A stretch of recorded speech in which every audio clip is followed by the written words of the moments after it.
Chief Justice and group, bring him on in.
Get my side over here.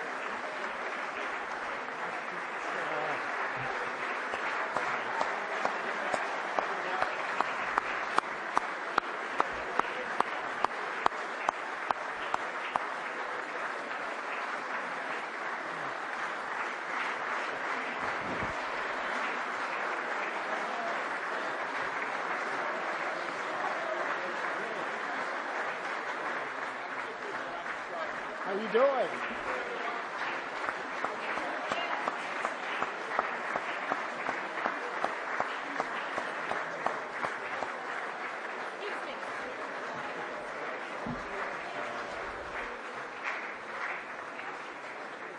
First, to my left and right, and still entering, I'd like to welcome the Supreme Court Justices, the Indiana Court of Appeals, and the Tax Court Judge. Ladies and gentlemen, thank you for being with us.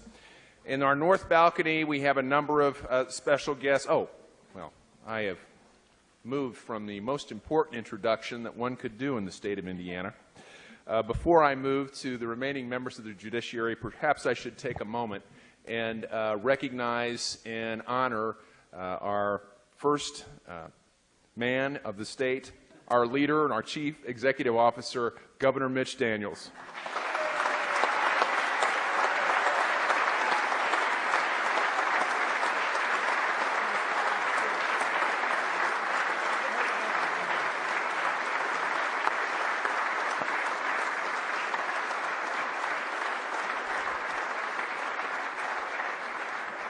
Lieutenant Governor Becky Skillman.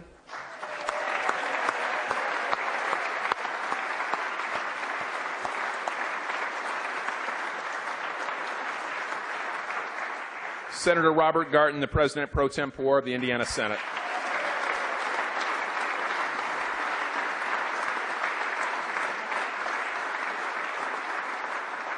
The Chief Judge of the Indiana Court of Appeals, Judge James Kirsch.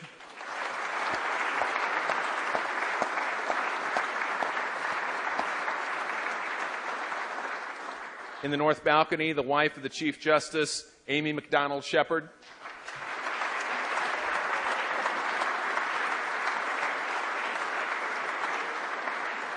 And their daughter, Maddie Shepard. Maddie, thank you for being with us.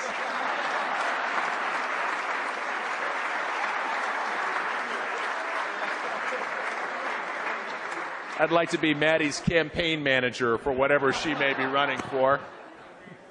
Jan Dixon, the wife of Associate Justice Brent Dixon.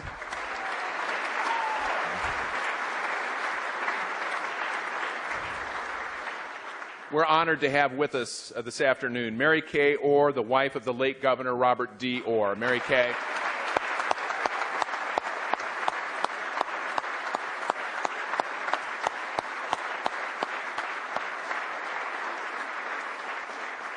Our Secretary of State, Todd Rokita.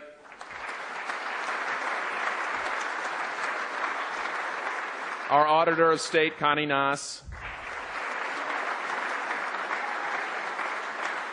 Our Treasurer of State, Tim Berry.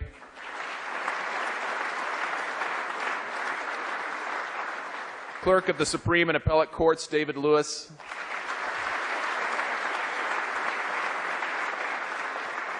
Our state's Attorney General, Stephen Carter.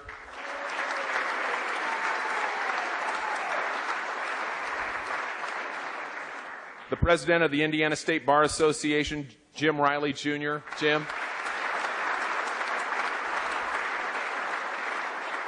The President-elect of the Indiana State Bar Association, Richard Enan.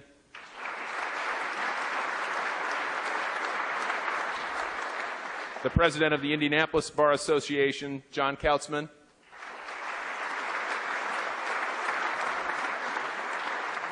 Tom Piers, the Executive Director of the Indiana State Bar Association.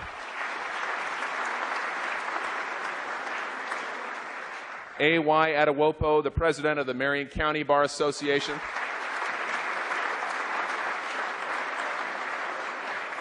And James Young, a member of the Indiana Judicial Qualifications Commission.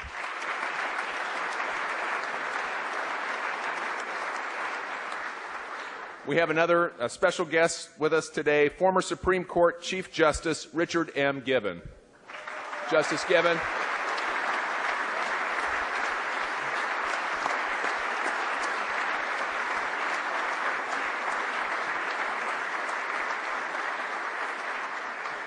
And now the Lieutenant Governor of the State of Indiana, Becky Skillman.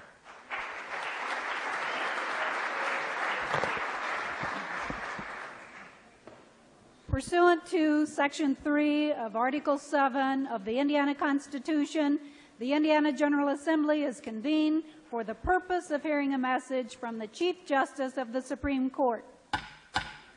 Ladies and gentlemen of the House and Senate, our distinguished guests, I have the high honor of introducing Chief Justice Randall T. Shepard.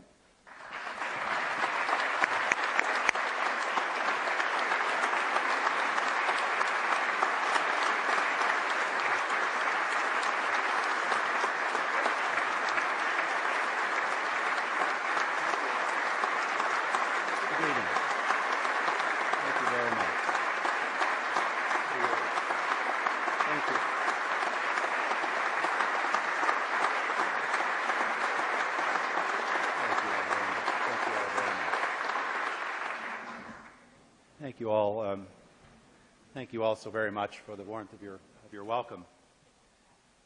You know, usually when I report to you about the state of the judiciary, I relate challenges and changes from the last 12 months, the months just passed. But today I want to speak about a bigger picture, about where Indiana stands in the larger story of reinventing America's courts.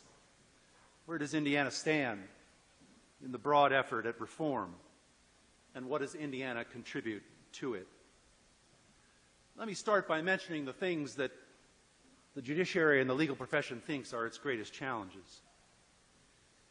Justice John Paul Stevens gave a speech recently here in Indianapolis about the effects of a globalizing world economy on the American court system and the American legal profession. This is easy to see, really, when an American employer strikes a commercial deal with a business partner in Asia or Europe. Both parties need to understand the effects of their own domestic law and customary international law on that transaction. And likewise, lawyers for the American company and lawyers for the company overseas need to help facilitate that transaction by applying their trade in places far away from the place where they are licensed to practice law day to day. And America's state courts, as regulators of the bar, are actively examining how to support those arrangements, so important to our domestic economy. The legal profession is likewise engaged in a massive effort, along with a great many other people, to help new democracies in places like Kosovo and Ukraine and Afghanistan, establish the rule of law, sometimes for the very first time, believing, as most Americans do, that a world with more democratic states possessing stable legal systems will be a safer place for all of us. And of course, globalization shows up in every state's backyard in the form of immigrants who don't speak English. Some courts, state courts, are active in devising ways to assure people like that access to justice. People with language issues are often too poor to afford lawyers, much less hire interpreters. and finding new ways to provide legal help to them and to other low-income Americans is a national priority. Likewise, there are thousands of judges who spend every day asking, what can we do to strengthen American families and improve the lives of children? Last year, for instance, saw the release of a landmark national report of a commission that examined how all levels of government and all branches of government could do better by children who are abused and neglected. And so, in October, there was a remarkable national summit of leaders from state courts and child protection agencies that gathered to develop plans to do our part in making that happen. Judges and lawyers are in the middle of a major national effort to revise the rules of ethics that apply to courts so that our fellow citizens can understand and believe that fidelity to high standards is a part of their judiciary. And the scandal in congressional lobbying makes the need to do that more apparent every day. As far as criminal law is concerned, the growing number of people in American jails and prisons compels an energetic search for effective and less expensive means of dealing with offenders and deterring future offenses. The latest innovative projects with this aim in American courts are those that think of courts as part of society's problem solvers, places where we confirm or deter certain kinds of behavior, not simply as places that try cases. And judges and others have devised what are called problem-solving courts. I'll talk more about those later. They come in many shapes: drug courts and mental health courts and neighborhood courts and reentry courts, just to name a few. And on the topic of new law and the change in society, at least since de Tocqueville's tour of America in the 19th century, the country's courtrooms have been places where changes in American society show up very quickly, and they present new questions of law that we've never had to ask before, like, what is privacy in the electronic age? Or what are civil rights like during a war on terror? And finally, right at the heart of American justice stands the right to a trial by jury. And there is a national movement, I'm happy to say, based in state courts to improve the selection of jurors, to give jurors better tools to do their work, and to help them understand the laws that they're asked to apply. Now, in thinking about how Indiana connects to these leading national initiatives, I've come around to a description of Indiana's position on the question of law reform that really applies to us throughout much of our history and applies to us today. Rarely first, occasionally last, frequently early. Now, there are examples of that throughout our history and in our modern period. In 2003, for example, we celebrated the 100th anniversary of Indiana's first juvenile court. It was the third juvenile court in the country. It wasn't the first. Colorado beat us out by 3 days. We're third, but way ahead of dozens of other states. In the 1970s, Indiana was the third state whose legislature adopted determinate criminal sentencing, the regime under which most of the country has now operated for almost a quarter of a century. In the 1980s, Indiana was the second state to adopt standards for the qualification and compensation of lawyers who represent people in capital cases. And in the 1990s, we were the sixth or seventh state to launch a project on jury reform. As I said, rarely first, occasionally last, frequently early. So what has Indiana done on the leading national problems and priorities of American courts, the ones I just described earlier? Well, as far as globalization is concerned, Indiana courts have been frontline participants in devising lawyer rules to facilitate national and international commerce, the first to adopt the uniform rule admitting foreign lawyers to come here and advise people on the law of their home country. Indiana has sent judges and prosecutors and lawyers overseas to places like Kosovo and Iraq and Afghanistan to assist in devising new constitutions and laws and put in place new courts. And charity begins at home. We likewise sent prosecutors and judges to the Gulf states in the weeks after Katrina to help rebuild courts and communities right here in the United States.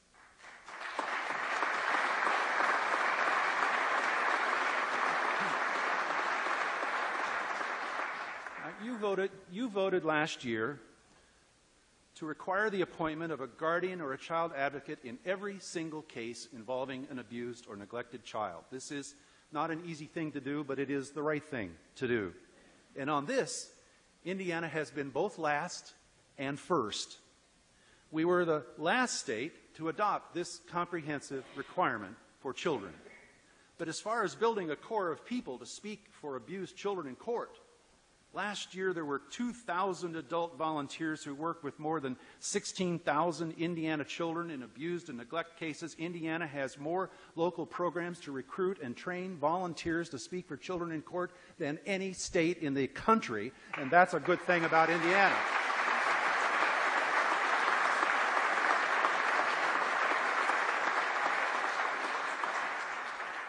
The reexamination of ethics rules that I described to you is being led by the American Bar Association, and I've been invited to serve as a standing advisor to the ABA's commission. But more important, the American Bar Association has recruited 2 Hoosiers to do the heavy lifting, the intellectual work, the scrivening work, the committee work, people called committee reporters for the ABA's commission. And they are Professor Charlie Jay of the Law School at Bloomington and Professor Bill Hose of the Law School at Indianapolis. When there is this new major change in ethics rules, Indiana will have its name right on the front cover. It goes all over the country. And a corollary to that kind of reform is working to make government more accessible, more transparent, as the current lingo says. And Indiana has developed an award-winning project for public information and education about its courts. We do this in a lot of modes. We do it in print. We do it with lectures. We do it with public displays, and of course we do it with the internet. There was a single day last year when more than 19,000 people came to the website of the Indiana Judiciary looking for some kind of information about courts. And by the way, we just in the last couple of days have put up a new display featuring lawyers who served in the Indiana legislature. It's in the tunnel on the way to the cafeteria. It's outside the courtroom. It's got people many of you would know, like Dick Guthrie and Richard Ristine. And my only regret is that the picture we found of Representative Donaldson has to be the only one in which he's not wearing a red plaid sport coat. But you all will get the image. Now, I mentioned drug courts earlier. A drug court's not really a separate court. It's a court process in which people who are charged with felony drug cases can, only with the permission of the prosecutor and the judge, avoid prison if they consent to a very tight and individually designed treatment regimen and close monitoring directly by the judge. Something like 35% of the people who are participating in drug courts would otherwise be holding down a bed at the Department of Corrections. Now, the number of drug courts in Indiana is rising steadily. You passed legislation last year to strengthen this movement. It's a movement that has a lot of Indiana connections. The executive director of the Association of Professionals who work in these courts is Karen Freeman Wilson, former Attorney General, former judge from Gary, Indiana. Similar kinds of problem-solving techniques are applied in reentry courts. As Commissioner Donahue says, we don't have the right to expect much when we push an offender out the prison door with $75 and a set of clothes. And a reentry court and the reentry facility that's about to open up over in Plainfield is a place where you not only provide opportunity and services for people who are reentering into society, but you hold them on a tight tether so that they simply don't wander back to the old neighborhood and get in the kind of trouble that brought them there. And the nation's leading reentry court is in Fort Wayne, Indiana. It's run by a judge named John Surbeck and an awful lot of people who are in the Fort Wayne community who make it possible. People come from all over the United States to see the miracle that's going on up in Fort Wayne. There's John.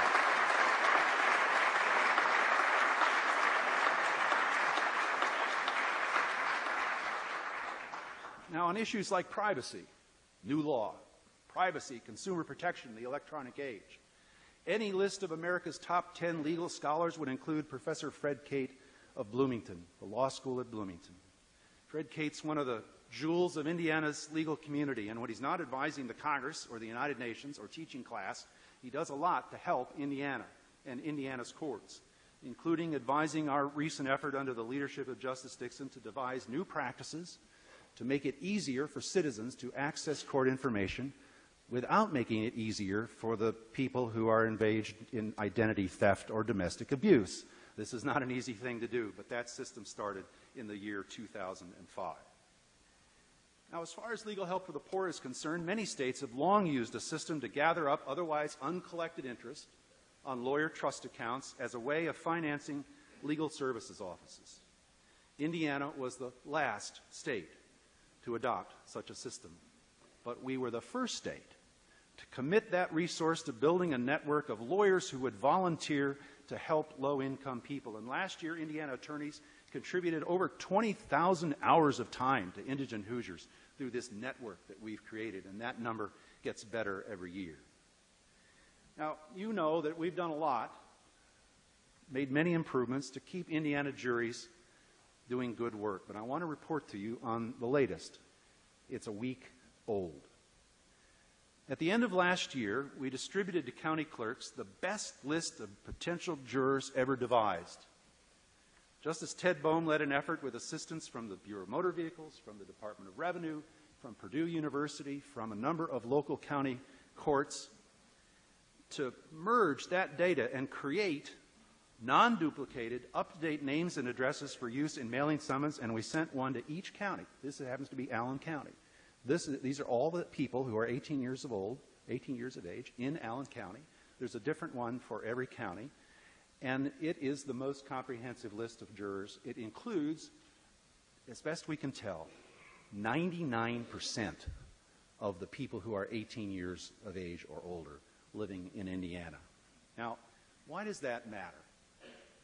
Well, I'm standing near exactly why it matters. There's another county clerk whom I said hello to on the way in. It's so bad that the people have died, or they moved to another state, or they have 3 addresses and you get 2 of them back. So we're going to save a lot of simple cash at the county level by having a respectable list of who ought to serve on the jury. But there's a more important reason it matters. Americans treasure the idea that we're entitled to a jury of our peers. The fact of the matter is that jury lists and juries have historically left out a lot of people, including particularly minorities and low-income people. And this new initiative, a product of our Judicial Technology and Automation Committee, has produced the most inclusive list of possible jurors ever. The people summoned for jury duty will be the most representative array of citizens in all the time since King John signed the Magna Carta. The country's leading experts on jury reform featured this Indiana development as the lead story in their electronic newsletter on jury reform under the headline, List Heaven. It's not just about lists. It's about whether we have juries that are representative and give people the kind of justice Americans think courts will give them.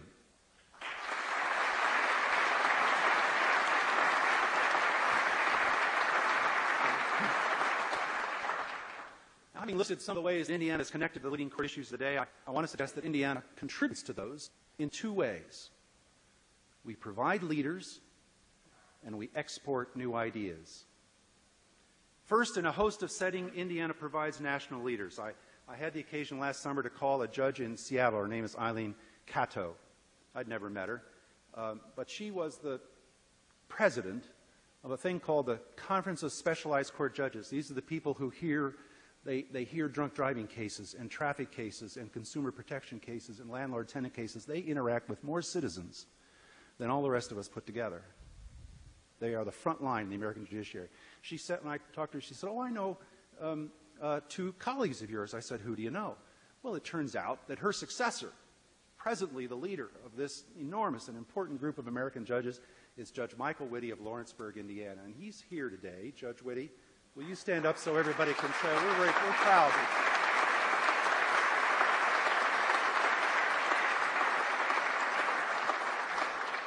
Well, I said, "Who else do you know?" She said, "Well, I know Frank Sullivan."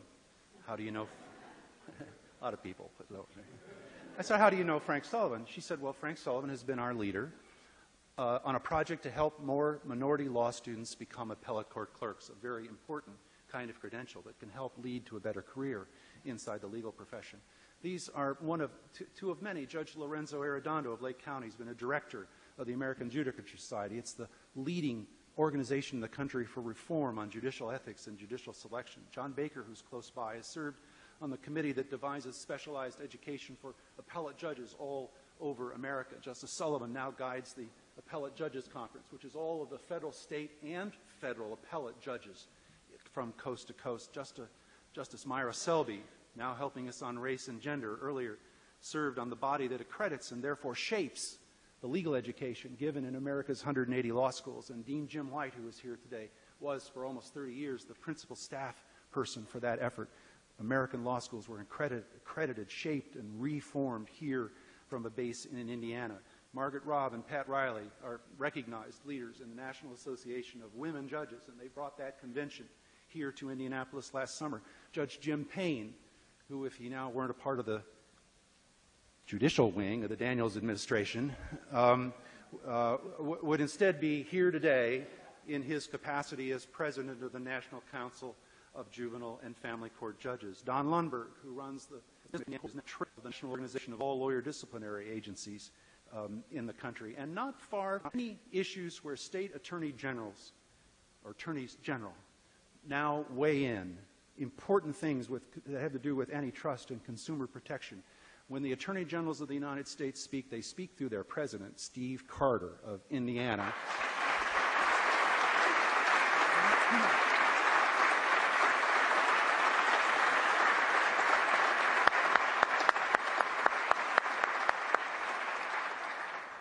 Indiana's contribution to national leaders goes well beyond lawyers and judges. Kathy Springer, who is here today, who runs the education system for Indiana judges, lately became a member of the faculty and a member of the oversight board for the #1 place in America where people work on better education for judges. It's down at the University of Memphis. Ann Davidson, who's assistant director of the Indiana CLE Commission, recently became the national president of all the CLE commissions in the United States. It's a group called Oracle. Oracle's new executive director is Sherry Harris of Indiana. And by the way, we brought the headquarters of Oracle here to Indiana. It's right across the street.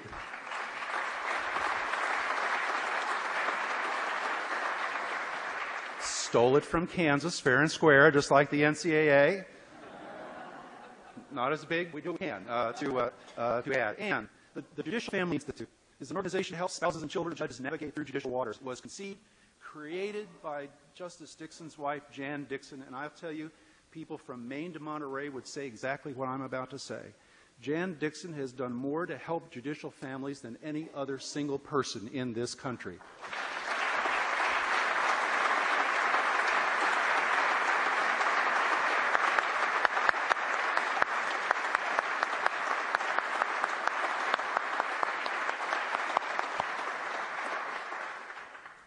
Second, and at least as important, Indiana is an exporter of ideas. I'll start with an example that even many judges in our state don't know about. There are 2 places in Indiana where we try what are called mass torts. There are cases like asbestos, worker claims about contracting disease by exposure to asbestos. They're presided over by Judge Jeff DeWan of Lake County, who's here today, and Judge Ken Johnson of here in Marion County. I went to speak at a meeting at the University of Chicago, a seminar at the University of Chicago not long ago. The first judge I ran into was a judge from New Jersey. She said, "How's Judge Johnson?" She said, I wish we could do in New Jersey what Judge Johnson does in Indianapolis. He has created a case management system specially for mass torts. Why do you need that? Well, mass torts are called that because they're mass. There's one time in one 5-day period in Judge Johnson's court, they got 16,000 pleadings in a single 5-day period. You need a specialized system to deal with the litigation of that sort, and the one that Judge Johnson has created in Marion County is the envy of judges all over America who come to see whether they can do the same thing, just like the judge in New Jersey said she wanted to do. Indiana's pro bono plan, which I mentioned earlier, connection to the Indiana General Assembly. Representative Van Haften's wife runs the volunteer lawyer program in Southwest Indiana. It has been emulated by states like Maryland and New York. And Indiana's CLEO program, designed to help more minority students become lawyers, has been emulated by Georgia and by Kentucky and by Ohio. On the problem of language, last year we certified the very first qualified interpreters to translate evidence in court. But we need people who can work day to day, people who are in the county courthouses when somebody comes in and speaks Spanish. And so last fall we completed a pilot program with Ivy Tech to train people over in Terre Haute. This was a test. Train court employees in Terre Haute to be able to communicate with people who walk in off the street and speak only Spanish. And that worked well enough that we're going to launch it later this spring on a statewide basis. Most recent immigrants, of course, do speak Spanish. But we have people appear in local courts who speak everything from Mandarin to Urdu. I'm not making this up. And so we're experimenting with a system called Language Line. So far, we've used it to assist people who speak French, Somalian, Russian, Mongolian, Yemen, and Mextaco. Imagine you're in a courtroom, somebody comes in who speaks only Mongolian. What do you do about that? Well, now I'll tell you what you do about it. Judge Jim Jarrett of Kosciuszko County, who's here today, was presented recently with a litigant who spoke only Korean. And so he called the Division of State Court Administration and was quickly connected by telephone to a qualified interpreter who could speak Korean and translate it. And so there in the courtroom in Warsaw, the proceeding continued so that she could understand them and they could understand her, and the case could move along on the basis of full communication by everybody involved. Now, quite aside from structural reform, Indiana has been a giver of useful case law. When I became Chief Justice, taking the oath in this building, I said this: we want to be a judiciary so well regarded that judges and lawyers in other states, when considering the toughest legal issues of our time, will be led to turn to each other and say, I wonder what Indiana's done about this. And then there is news on that front. Every few weeks, thousands, really tens of thousands of American lawyers receive a book that looks like this. It's called the Supreme Court Reporter. Lawyers just call it the advance sheets. It's the opinions that have been issued by the U.S. Supreme Court in the last couple of weeks, and people pay money to receive it. It's worth having. It's a commercial venture. The people who publish it understand that lawyers are interested in the U.S. Supreme Court, but they are also interested in important decisions reached by courts in other states. And so they look through all the decisions of courts of other states, and they highlight the most important of those under what they call judicial highlights. And in one 6-month period last year, there were 10 Indiana cases on questions that range from the death penalty to criminal sentencing to family law to consumer protection, a number far and away out of proportion to Indiana's size or its judicial input. It was a national recognition partly of the good job our appellate courts do, but also the splendid work that Indiana lawyers do and Indiana trial judges do, who litigate these cases long before the appeals reach this building. I've always wanted to work in a place that was characterized by common sense and first-rate legal thinking, and I do.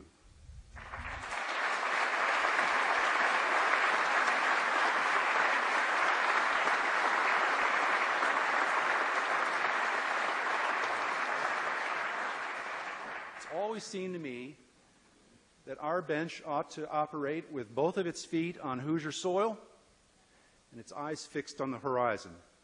It should be a judiciary that cares about that flow of cases, the big ones and the small ones, and has in its heart the desire to do something together to make us better servants tomorrow than we were yesterday. And that spirit is stronger in the Indiana judiciary as we sit here this afternoon than it was a year ago. And Judge Diane Schneider of Lake County described best, in my opinion, one of the important reasons why. Speaking to a room full of judges, maybe 75 or so, during the summer, she said this: a perpetual cloud has hung over us year after year, a cloud labeled compensation. That cloud has finally been lifted, said Judge Schneider. So this is a time when we should move ahead to better things. She was confirming the response of the state's judges and prosecutors to the action you took last year adjusting salaries. And I don't know how many ways to thank you for doing it. I stand, by the way, for the proposition that it will be in Indiana's best interest to make similar adjustments in the other two branches of government as well, and stand ready to help explain to our fellow citizens why that is. But as for the judiciary,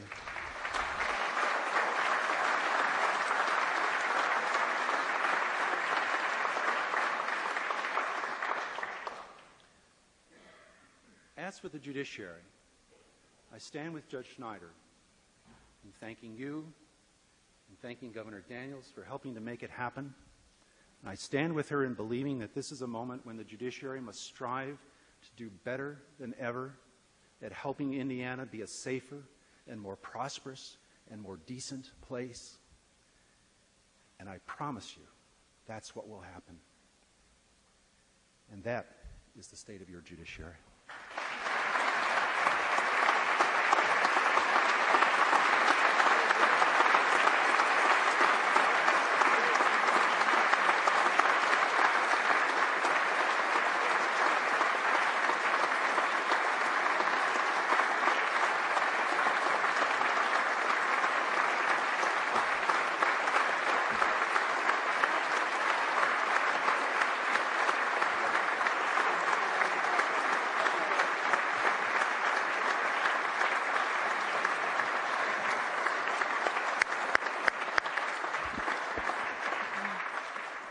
This joint convention is now adjourned.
Standing in the way of justice. Thank you. Thank you.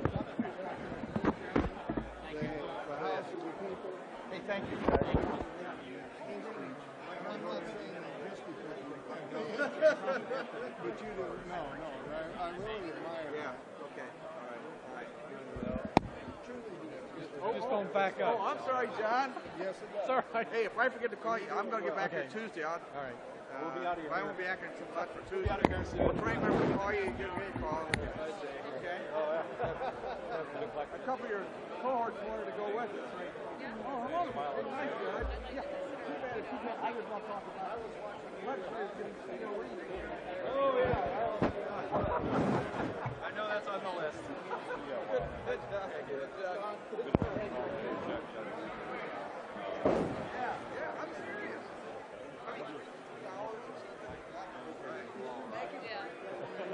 He's not going to. We're not going to let him. Yeah, good to see you. I'll call you next week. I'm happy to represent Southern Indiana. Thank you so much. I think you get up to go. I will. I'll get you. Yeah, he was.